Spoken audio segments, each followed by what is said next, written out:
പ്രവാസ ലോകത്തെ വാർത്തകളും വിശേഷങ്ങളും അതുപോലെ മാറി മാറി വരുന്ന നിയമങ്ങളും നേരത്തെ അറിയാൻ ഈ ചാനൽ സബ്സ്ക്രൈബ് ചെയ്യൂ. അടുത്തുള്ള ബെല്ലൈക്കൺ എനേബിൾ ചെയ്യാൻ മറക്കേണ്ട. നമസ്കാരം. ഒമാൻ വാർത്തകളിലേക്ക് സ്വാഗതം. ഇന്ന് ജൂലൈ 8. പ്രധാന വാർത്തകൾ.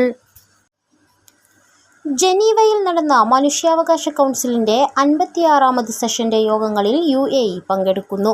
47 രാജ്യങ്ങളടങ്ങുന്ന മനുഷ്യാവകാശ കൗൺസിലിന്റെ ജൂൺ 18 മുതൽ ജൂലൈ 12 വരെയുള്ള സെഷനിലാണ് നിലവിലെ അംഗരാജ്യമെന്ന നിലയിൽ പങ്കാളികളാവുന്നത്. വിദേശകാര്യ മന്ത്രാലയത്തിന്റെ development and international organisations sector ഉപദേഷ്ടാവാണ് പ്രതിനിധീകരിക്കുന്നത്. ഇന്ത്യൻ എംബസിയിൽ ക്ലർക്ക് തസ്തികയിലേക്ക് അപേക്ഷ ക്ഷണിച്ചു. അപേക്ഷകൻ ബിരുദധാരിയായിരിക്കണം. ഇംഗ്ലീഷ് വായിക്കുന്നതിലും എഴുതുന്നതിലും സംസാരിക്കുന്നതിലും നിപുണനായിരിക്കണം. അറബി, ഹിന്ദി ഭാഷയിൽ പരിജ്ഞാനം വേണം. പോസ്റ്ററുകൾ, ബ്രൗഷറുകൾ, വിഷ്വൽ കണ്ടന്റ് തുടങ്ങിയ നിർമ്മിക്കുന്നതിലും വീഡിയോ എഡിറ്റിംഗിലും കമ്പ്യൂട്ടർ പരിജ്ഞാനം ഉണ്ടായിരിക്കണം. റിപ്പോർട്ടുകൾ, കത്തുകൾ, മറ്റ് ഒഫീഷ്യൽ രേഖകൾ തുടങ്ങിയവ നിർമ്മിക്കുന്നതിൽ അറിവുണ്ടാവുകയും വേണം. എംബസി ജീവനക്കാർക്ക് ആവശ്യമായ വിവിധ സേവനങ്ങളിൽ സഹായിക്കണം. അപേക്ഷ സമർപ്പിക്കാനുള്ള അവസാന തീയതി ഈ മാസം 12 അപേക്ഷകന് കാലാവധിയുള്ള ഒമാൻ റെസിഡൻസ് വിസ ഉണ്ടായിരിക്കണം. അപേക്ഷകന്റെ പ്രായം 21-നും 40-നും ഇടയിലായിരിക്കണമെന്നും നിബന്ധനയുണ്ട്. ദാഖിലിയ ഗവർണറേറ്റിലെ ബഹ്ല വിലായത്തിൽ വീടിന് തീപിടിച്ചു. ആർക്കും പരിക്കുകളില്ല. ഇന്നലെ രാവിലെയോടെയായിരുന്നു സംഭവം. സിവിൽ ഡിഫൻസ് ആൻഡ് ആംബുലൻസ് വിഭാഗം അഗ്നിശമന സേനയെത്തി തീ നിയന്ത്രണ വിധേയമാക്കി. ഒരു മാസത്തിനിടെ നിരവധി തീപിടുത്തങ്ങളാണ് വിവിധ ഗവർണറേറ്റുകളിലായി റിപ്പോർട്ട് ചെയ്യപ്പെട്ടത്. ഇവയിൽ വലിയ നാശനഷ്ടങ്ങളും മറ്റും ഉണ്ടാവുകയും ചെയ്തിട്ടുണ്ട്. തീപിടുത്തങ്ങൾ ഒഴിവാക്കുന്നതിന് താമസ സ്ഥലത്തും തൊഴിലിടങ്ങളിലും സുരക്ഷാ മാനദണ്ഡങ്ങൾ ഉറപ്പുവരുത്തണമെന്ന് സിവിൽ ഡിഫൻസ് ആൻഡ് ആംബുലൻസ് വിഭാഗം തുടർച്ചയായി ഓർമ്മപ്പെടുത്തുകയും ചെയ്യുന്നു. സലാല KMCC തൃശൂർ ജില്ലാ കമ്മിറ്റി അൽസാഹിർ മെഡിക്കൽ കോംപ്ലക്സിന്റെ സഹായത്തോടെ സൗജന്യ മെഡിക്കൽ ക്യാമ്പ് സംഘടിപ്പിച്ചു. സലാല KMCCയുടെ 40ാം വാർഷികത്തിന്റെ ഭാഗമായാണ് മെഡിക്കൽ ക്യാമ്പ് ഒരുക്കിയത്. വെള്ളിയാഴ്ച വൈകുന്നേരം 4 മണിക്ക് ആരംഭിച്ച ക്യാമ്പിൽ 100-ൽ പരം ആളുകൾ പങ്കെടുത്തു. സലാല KMCC തൃശൂർ ജില്ലാ കമ്മിറ്റി ആക്ടിംഗ് പ്രസിഡന്റ് RK അഹമ്മദിന്റെ അധ്യക്ഷതയിൽ ചേർന്ന ചടങ്ങ് Salalah KMCC general secretary Shabeer Kalady ഉദ്ഘാടനം ചെയ്തു. ഒമാനിലെ പണപ്പെരുപ്പം 0.9% ഉയർന്നതായി ദേശീയ സ്ഥിതിവിവര കേന്ദ്രം റിപ്പോർട്ട്. കഴിഞ്ഞ വർഷത്തെ അപേക്ഷിച്ച് ഈ വർഷം മെയ് മാസത്തിലാണ് നേരിയ പണപ്പെരുപ്പം രൂപപ്പെടുത്തിയത്. ഭക്ഷ്യ ശീതളപാനീയ ഗ്രൂപ്പുകളുടെ വിലയിൽ 3.8%, വിവിധ ചരക്കുകളുടെയും സേവനങ്ങളുടെയും വിലയിൽ 3.3%, ആരോഗ്യമേഖലയിൽ 2.4%, വിനോദ മേഖലയിൽ 0.6%, പുകയിലയിൽ 0.6%, ഭവനം, വെള്ളം, വൈദ്യുതി എന്നിവയിൽ 0.6% വർധനവുണ്ടായി. മധ്യാഹ്ന വിശ്രമം അനുവദിക്കാത്ത കമ്പനികൾക്കെതിരെ പരിശോധന ശക്തമാക്കി മാനവ വിഭവശേഷി മന്ത്രാലയം.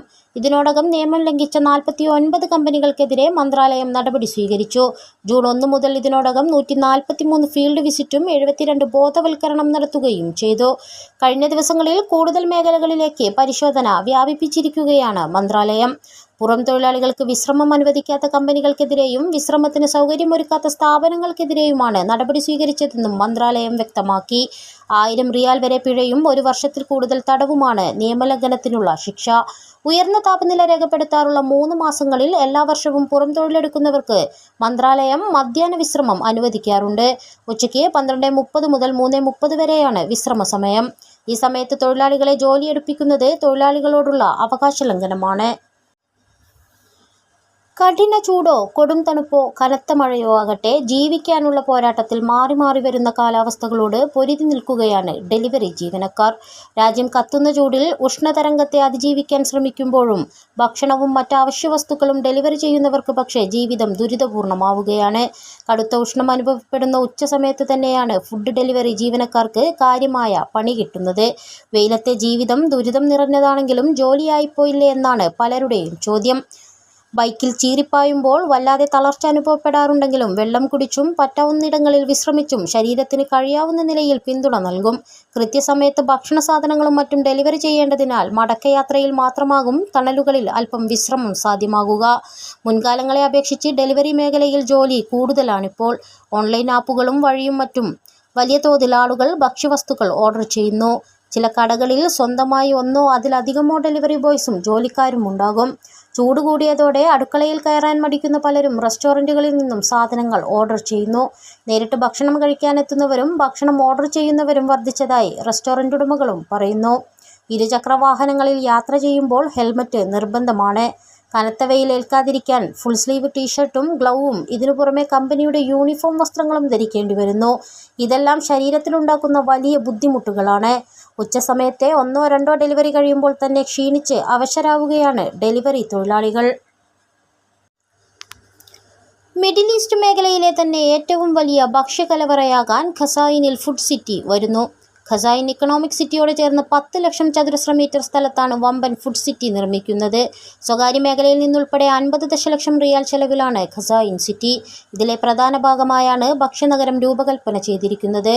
ഭക്ഷ്യവസ്തുക്കളുടെ പാക്കേജിംഗ്, വിതരണം, ഭക്ഷ്യ സംസ്കരണ കേന്ദ്രം എന്നിവയെല്ലാം ഉൾപ്പെടുന്ന ഫുഡ് ഇൻഡസ്ട്രി സോൺ ഇവിടെയുണ്ടാകും. ഒമാനിലെ ഏറ്റവും വലിയ ഭക്ഷ്യ ഹബ്ബ് ആകുന്ന ഫുഡ് സിറ്റിയുടെ മൊത്തം നിക്ഷേപം 40 ദശലക്ഷം ഒമാനി റിയാലാണ്. സർക്കാരിൻ്റെ ഭക്ഷ്യസുരക്ഷാ പദ്ധതിക്ക് പിന്തുണയേകുന്നതാണിത്. ഭക്ഷ്യമേഖലയിൽ പ്രാദേശിക അന്താരാഷ്ട്ര നിക്ഷേപകരെ ആകർഷിക്കാനും ഇതിലൂടെ സാധിക്കും. മറ്റ് ഭക്ഷ്യവസ്തുക്കൾ ഇറക്കുമതിയും കയറ്റുമതിയും ചെയ്യാനുള്ള അന്താരാഷ്ട്ര കേന്ദ്രവുമായി ഇത് മാറുമെന്നാണ് പ്രതീക്ഷ. ഒമാനിൽ നിന്നും മേഖലയിലെ മറ്റു രാഷ്ട്രങ്ങളിലേക്ക് കയറ്റുമതി ചെയ്യുന്നതിനാവശ്യമായ ഭക്ഷ്യവസ്തുക്കളുടെ ശേഖരം ഖസായിൻ ഫുഡ് സിറ്റിയിൽ ലഭ്യമാകും. ആഭ്യന്തര കാർഷിക വളർച്ചയും ഇതിന് സഹായകമാകും. ഇതിൻ്റെ കൂടി ഭാഗമായി രാജ്യത്ത് കാർഷിക മേഖലയുടെ വ്യാപനം അധികൃതർ സാധ്യമാക്കി വരികയാണ്. പഴം, പച്ചക്കറി ഉൽപ്പന്നങ്ങൾ ഒമാൻ വിപണിയിൽ ലഭ്യമാക്കുന്നതിനോടൊപ്പം കയറ്റുമതി കേന്ദ്രമായി കൂടിയാണ് ഖസായിൻ രൂപപ്പെടുത്തിയിട്ടുള്ളതെന്ന് അധികൃതർ നേരത്തെ വ്യക്തമാക്കിയിരുന്നു. ഇക്കണോമിക് സിറ്റിയുടെ വിവിധ തരത്തിലുള്ള കണക്ടിവിറ്റി സംവിധാനം ഫുഡ് സിറ്റി ആവശ്യങ്ങൾക്ക് ഉപയോഗിക്കാൻ സാധിക്കും. സീപോർട്ട്, എയർപോർട്ട്, സമീപ മാർക്കറ്റുകൾ എന്നിവയെല്ലാം ഉപയോഗപ്പെടുത്താം. വിശാലമായ truck, car parking, cold storage, warehouse, customs, കാർഷിക ലാബ് തുടങ്ങിയ സൗകര്യങ്ങളും ഇവിടെയുണ്ടാകും. ഖരീഫ് സീസണിൽ പ്രവാസികൾക്ക് താൽക്കാലിക തൊഴിൽ പെർമിറ്റ് അനുവദിക്കുമെന്ന് തൊഴിൽ മന്ത്രാലയം അറിയിച്ചു. ഖരീഫ് കാലത്ത് വാണിജ്യ മേഖലയെ സജീവമാക്കുക കൂടി ലക്ഷ്യം വെച്ചാണ് നടപടി. ഇതുവഴി സ്ഥാപനങ്ങൾക്ക് പ്രവാസി തൊഴിലാളികളെ താൽക്കാലിക വിസയിൽ കൊണ്ടുവരുന്നതിന് അനുമതി ലഭിക്കും. കൂടുതൽ വിനോദസഞ്ചാരികൾ എത്തുന്ന വേളയിൽ ആവശ്യമായ സേവനങ്ങളും വാണിജ്യ സംവിധാനങ്ങളും ഉറപ്പുവരുത്തുന്നതിന് കൂടുതൽ പ്രവാസി തൊഴിലാളികളുടെ സാന്നിധ്യം ഗുണം ചെയ്യും. ഇത് തൊഴിലുടമകളെ സഹായിക്കും. അതേസമയം ഇക്കാലയളവിൽ തൊഴിൽ നിയമങ്ങൾ ലംഘിച്ച് അനുമതിയില്ലാത്ത വാണിജ്യ പ്രവർത്തനങ്ങളിലോ ജോലികളിലോ ഏർപ്പെടുന്ന പ്രവാസികൾക്കെതിരെ കർശന നടപടിയുണ്ടാകും. തുടർച്ചയായ പരിശോധനകളും മന്ത്രാലയം നടത്തും. അതേസമയം ഖരീഫ് കാലത്ത് ദോഫാറിന്റെ വിവിധ ഭാഗങ്ങളിൽ കൂടുതൽ വാണിജ്യ പ്രവർത്തനങ്ങൾ ആരംഭിക്കുന്നതിന് സൗകര്യമൊരുങ്ങും. നിരവധി പ്രവാസികൾക്ക് താൽക്കാലിക തൊഴിലും ഇക്കാലയളവിൽ ലഭിക്കും. ചൂട് കഠിനമായതോടെ ഈത്തപ്പഴ വിളവെടുപ്പ് ആരംഭിച്ചു. രാജ്യത്തെ ഈത്തപ്പഴ വിപണിയും ഉണർന്നു.